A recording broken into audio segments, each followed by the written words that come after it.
5 minutes before the wedding she texted, "I'm not ready." What I realized next changed everything. My name is Daniel, 31M, and I always believed my wedding day would be filled with happy tears, laughter, and the moment I watched the woman I loved walk toward me. But life had other plans. Everything collapsed 5 minutes before the ceremony. That was when I received a single message from Sophia, my fiancée of 3 years, my partner of 2, the woman I truly thought I'd spend my life with. 6 words: "I'm not ready. I can't do this." It was 2:57 p.m. The ceremony started at 3 o'clock. I was standing in the groom's suite, suit pressed, boutonniere pinned, guests already seated. Over 140 people, the band ready, photographers in position. And she was gone. I thought I misread. I texted back, "Sophia? Where are you?" 3 dots appeared. Disappeared. Appeared again. Then the second message came, "Please don't make a scene. Just tell everyone something came up. I need time." My first reaction should have been heartbreak. Collapse. Panic. But that's not what happened. Instead, a cold, unfamiliar calm washed over me. It was the clarity of finally seeing a pattern I had ignored for months. "I need to find myself," nights out with vague explanations, the secret of phone behavior, mood swings that made no sense, her face lighting up at certain messages, her saying she felt stuck sometimes, the way she always kept one foot out the door. This wasn't fear. This wasn't pressure. This wasn't cold feet. This was preparation. The wedding was just the stage she chose to humiliate me with the highest audience count. But she underestimated one thing: I don't beg. I don't chase. And I don't tolerate disrespect, especially not public humiliation. My best man read the message and whispered, "Are you kidding me?" I straightened my jacket and walked out into the main hall. Music stopped. Guests turned. My mother cried. Her father demanded answers. I simply said, "The bride won't be coming. The wedding is cancelled." Gasps. Shock.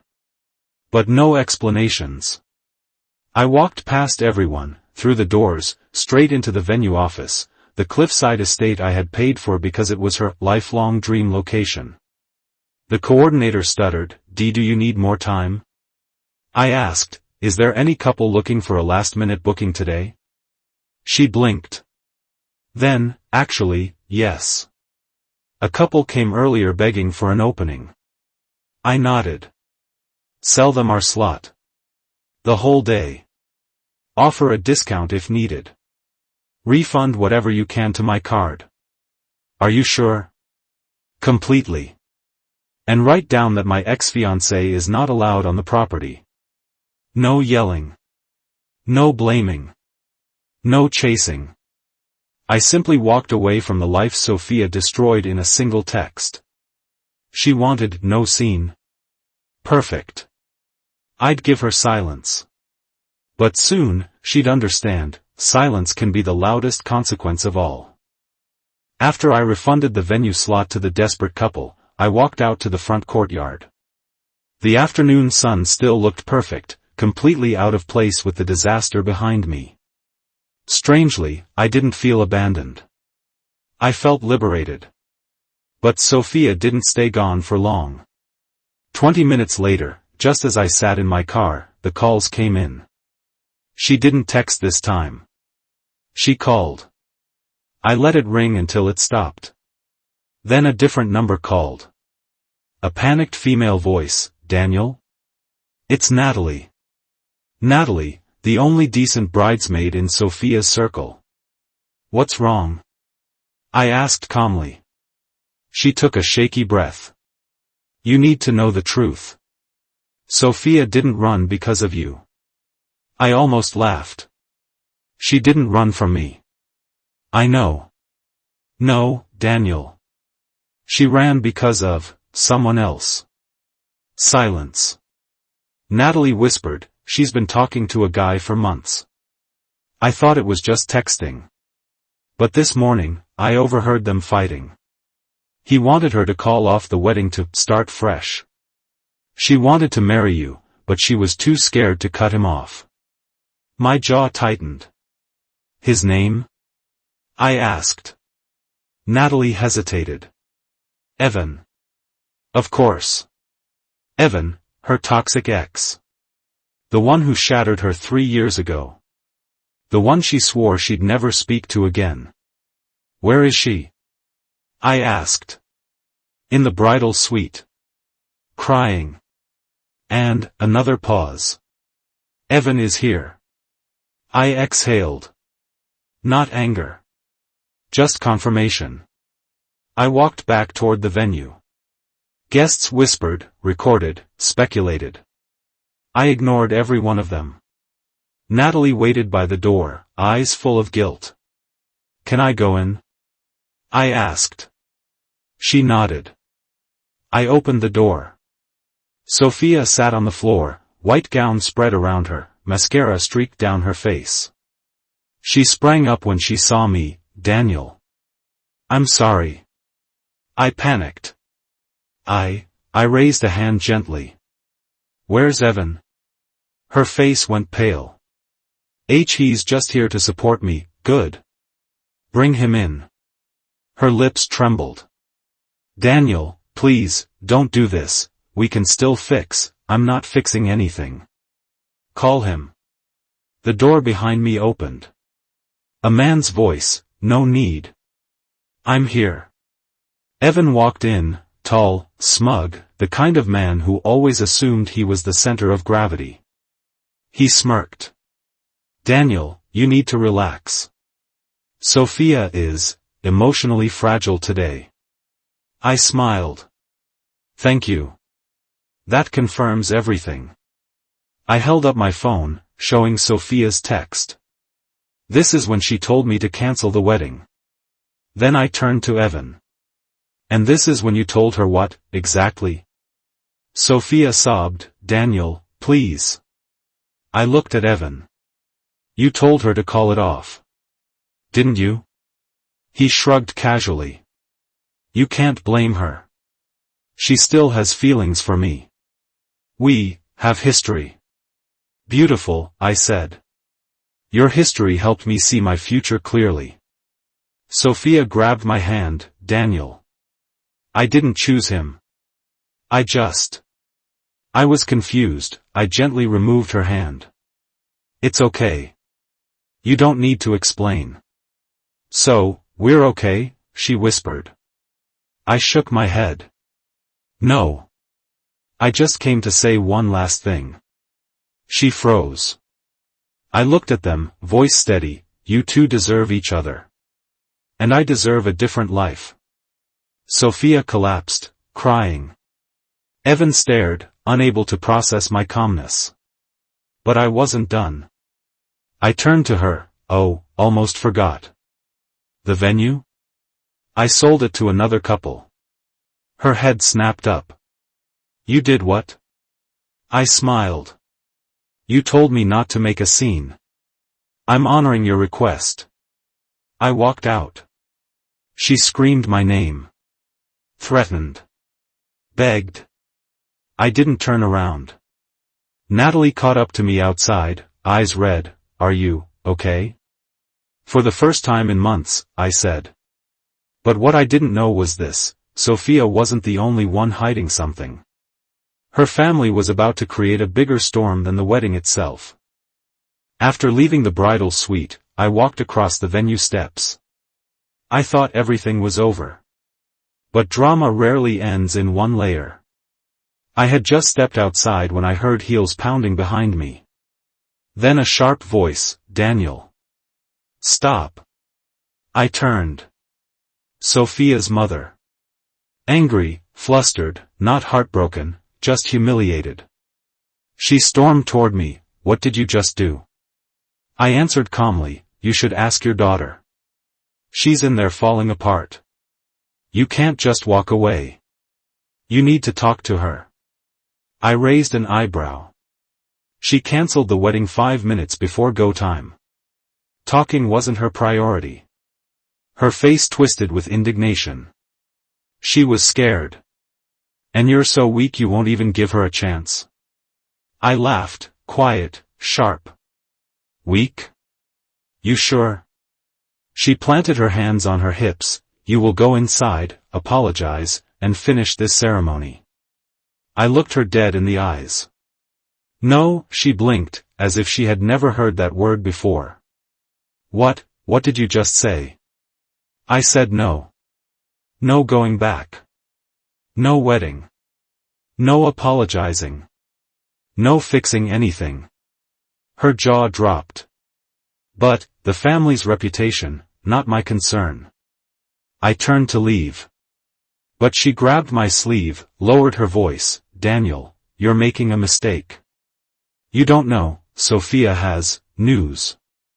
I paused. What news? She swallowed hard. She's pregnant. I turned back to her. My expression didn't change. She noticed. You're not surprised? I looked straight at her. Whose child? Her face drained of color. I assume yours, no need to lie, I said calmly. You know. And so do I. She froze. Then, desperate, you can't abandon her like this. Even if the baby isn't, I don't carry responsibility for a mess she created. I walked away. But then her voice cracked. Daniel, our family is bankrupt. I stopped. What did you say? Her father made bad investments. Lost almost everything. We needed this marriage to keep face. To stabilize. I turned fully. So you wanted me as what? A patch? A financial parachute? She tried to soften her voice. You love her, you wouldn't turn your back at a time like this. I stared at her. Then said, Sophia canceled to run back to her ex. You want me to marry and to hold your finances together. I shook my head. I wasn't born to be a wallet. Or a backup plan. Her face twisted with anger and shame. You'll regret this. Maybe. But I'll regret marrying into this family even more. I walked down the stairs. Then a deeper voice called behind me, Daniel, don't go. Sophia's father. He approached slowly. I know things didn't go as planned, but she didn't mean to hurt you. I don't believe that, I replied. He pulled out his phone. Just watch this. He handed me an audio file. I pressed play. Sophia's voice, from that morning, if you don't come back to me, I won't marry Daniel. I'll tell him before the ceremony. You have to choose me. Then Evan's voice, I want to see if you'll actually cancel. Do it. I like seeing you chase me. Disgust flooded me. I gave the phone back. Now I understand. Her father placed a hand on my shoulder. I'm sorry. I brushed his hand off. Your apology doesn't give me back 3 wasted years. I'll make it right, he said quietly. The dowry money. I'll transfer it all to you. As compensation. I almost laughed. I don't want your money. I turned to leave. Daniel. Listen to me. I'm trying to help, then help by teaching your daughter what consequences are. I reached my car. But before I closed the door, Natalie ran toward me. Daniel. Don't leave yet. There's something else. Something big about Evan. I stared at her through the open door. What is it? She took a breath. Evan is married. And his wife is on her way here. I froze. Natalie whispered, she found out everything. And Sophia is about to face something she never saw coming. I leaned back in my seat. Storm number 1 was over. Storm number 2 was about to hit, hard. And this time, I wasn't the one standing in the center of it.